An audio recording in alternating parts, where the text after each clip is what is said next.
నిన్ననే మహా Avatar Narasimha cinema చూసిన, మెంటల్ తెంగింది. మెంటల్ ఇంకా ఇంకో మాట లేదు భయ్య. అంటే ఒక ఒక ఒక ఒక వరస్ట్ విఎఫ్ఎక్స్ లాంటి సినిమా చూసిన తర్వాత ఆ వెరీ నెక్స్ట్ డేనే ఒక బ్రహ్మాండమైన ఐఫీస్ట్, అంటే మనకు దేవుళ్ళ పేర్లు చెప్పిన, శ్లోకాలు వినబడిన, బ్యాక్గ్రౌండ్లో దేవుడికి సంబంధించిన ఎలాంటి ఛాయలు కనపడినా కూడా మనకి రోమాలన్నీ నిక్కబడుచుకొని నుంచుంటాయి.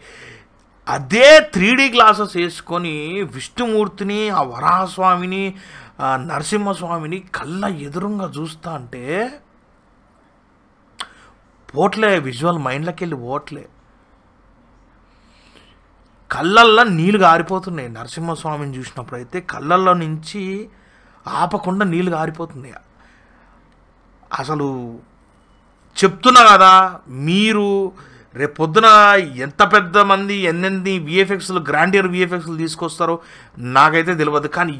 కానీ ఇలాంటి సినిమా, ఇలాంటి యానిమేటెడ్ ఫిలింని నేనైతే చూడలేదు. మన తెలుగోళ్ళు గనక ఖచ్చితంగా ఈ సినిమా చూడకపోతే మీ బతుకులు వేస్ట్ అయ్యా, చెప్తాను క్లియర్గా. మీ బతుకులు వేస్ట్. మీ పిల్లల్ని తీసుకొని ఓర్రి మంచిగా. నేను దాన్ని ఎట్లా డిస్క్రైబ్ చేయాలో కూడా నాకు అర్థం కావట్లే.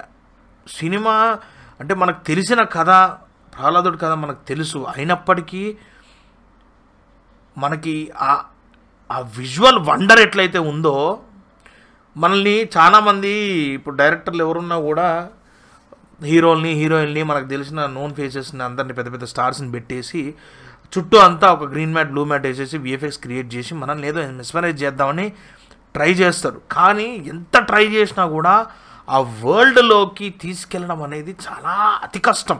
అది రాజమౌళి గారికి కుదిరింది, బన్సాలి గారికి కుదిరింది, కానీ మిగతా వాళ్ళు ఎవరు ట్రై చేసినా కూడా అది పైన పెచ్చులానే ఉంటుంది. కానీ ఆ వరల్డ్లోకి తీసుకెళ్ళడం అనేది చాలా చాలా కష్టం. కానీ మహావతార్ నరసింహలో మాత్రం నిజంగా చెప్తున్నా కదా, మీరు ఆ స్వర్గలోకానికి వెళ్ళిపోతారు. నరకలోకం చూపించినప్పుడు అటు, స్వర్గలోకం చూపించినప్పుడు ఇటు, మీరు ఆ యాంబియన్స్లోకి వెళ్ళిపోతారు. అంటే మీకు వరల్డ్ అనేది అట్లా క్రియేట్ చేసి పెట్టేసారు క్లియర్గా. ఒక సీన్ ఉంది, దాని గురించి ఖచ్చితంగా నేను మాట్లాడాలి. ఏంటంటే సెకండ్ హాఫ్లోన ప్రహ్లాదుడు ఇంకా ఆయనకి, అంటే అందరి దేవతలకి, దూతలకి ఆయన దర్శనం ఇస్తాడో లేదో పక్కన పెడితే, నాకు దర్శనం ఇస్తాడా, నాలాంటి అసురుడికి మరి దర్శనం ఇస్తాడా ఏంటి అని చెప్పి ఆయన కళ్ళు మూసుకున్నప్పుడు, కళ్ళు ఇట్లా ఒక ఫ్లిప్ గ్యాప్లో కళ్ళు ఇట్లా తెరవంగానే విష్ణుమూర్తి ఫేసు ఎంత, అంటే 3Dలో మేము చూస్తుంటే ఎంత క్లోజప్లో, అంటే ఇక్కడ ఆల్మోస్ట్ అంటే ఆ పేరు, ఆ ఛాయలు కనపడ్డప్పుడు చాలు కదా, మైండ్ పీకింది.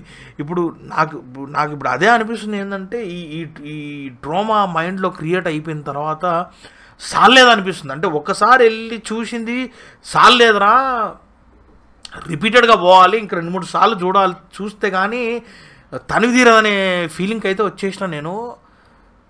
క్లైమాక్స్ 20 minutes, అంటే సినిమా మొదటి నుంచి మనల్ని ఎంత ఎంగేజింగ్ ఉంచుతుంది అంటే, యానిమేటెడ్ సినిమా మనకి బేసిక్గా ఎవరికైనా కూడా కొంత టైం పోతున్నప్పుడు ఎందుకు చాలా స్లోగా వెళ్ళిపోతుంది, ఇదంతా గ్రాఫికల్ విజువల్స్ తప్ప మిగతా ఏం లేదు కదా, కథ కూడా లేదు కదా అనిపిస్తుంది. కానీ ఇక్కడ మనకి ఏ ఒక్క మూమెంట్లో కూడా, ఏ ఒక్క చిన్న విషయంలో, ఈవెన్ సాంగ్స్తో సహా, మనకు సాంగ్స్ బేసిక్గా తీసింది కన్నడ ఫిలిం సైడ్ నుంచి అయినా సరే కూడా మన తెలుగులో కూడా పాటలు కొద్ది కింద మీద అయితే అనే బాధ మనకు ఉంటుంది. బట్ అది కూడా జరగలేదు. సాంగ్స్ కూడా బ్రహ్మాండంగా అనిపించింది. శామ్ సిఎస్ అయితే కుక్కను కొట్టి ఇడిచిపెట్టింది భయ్య మ్యూజిక్, చెప్తున్నా కదా. సో ఖచ్చితంగా నా సజెషన్ ఏంటంటే, తెలుగు వాళ్ళందరూ సినిమాని 3Dలో చూడరు, 2Dలో చూడొద్దని నేను అంటలేను. ఎవరి రిక్వైర్మెంట్ అని ఉంటుంది. కానీ 3Dలో మీకు వచ్చే మజా వేరు, అల్టిమేట్. సో నన్ను నమ్మి పోండి, 3Dలో చూడండి.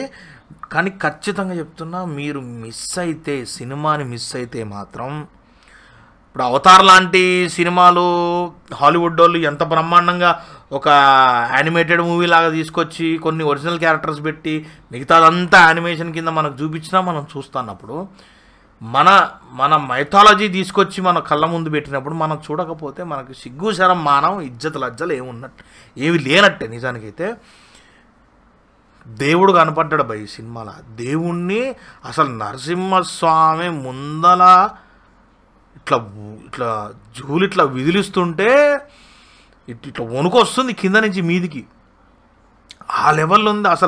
అసలు అది నిజమో అబద్ధమో కూడా అర్థం కావట్లే. కుక్కను కొట్టిండు ఒక్కొక్కటి, వీర ఉతికిండు.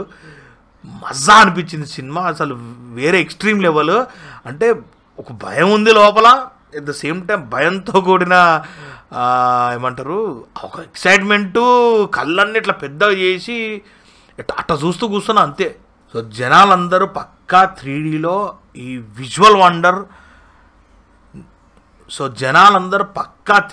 విజువల్ వండర్ని ఎంజాయ్ చేయకపోతే మీ కర్మ బాగా. ఇక మేము చెప్పేది మేము చెప్తాం.